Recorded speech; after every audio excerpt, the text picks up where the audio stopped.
افغان طالبان رجیم کی جابرانہ پالیسیز اور حالات میں پرامن مظاہرین کے قتل عام کے خلاف یورپی ممالک میں احتجاجی لہر برقرار ہے۔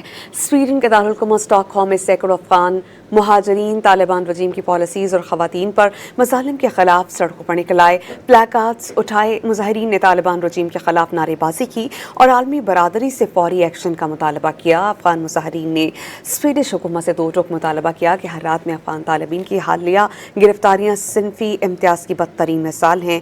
عالمی برادری طالبان رجیم سے تمام تعلقات فوری ختم کرے۔ طالبان رجیم سے سیاسی یا معاشی تعلقات رکھنا بے گناہ معصوم افغان مقتولین سے غداری ہے۔ یورپی سرزمین پر افغان طالبان جیسے انتہا پسند اور دہشت گرد قاصدوں کے لیے کوئی جگہ نہیں ہے۔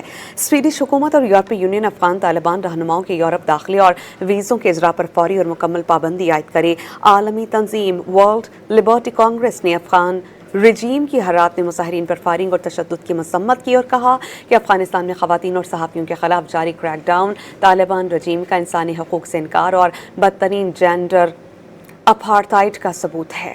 دنیا بھر میں مظاہروں کی بڑھتی ہوئی تعداد یہ دکھاتی ہے کہ افغان عوام اب طالبان رجیم کی جابرانہ اقتدار کو مزید قبول کرنے کو تیار نہیں۔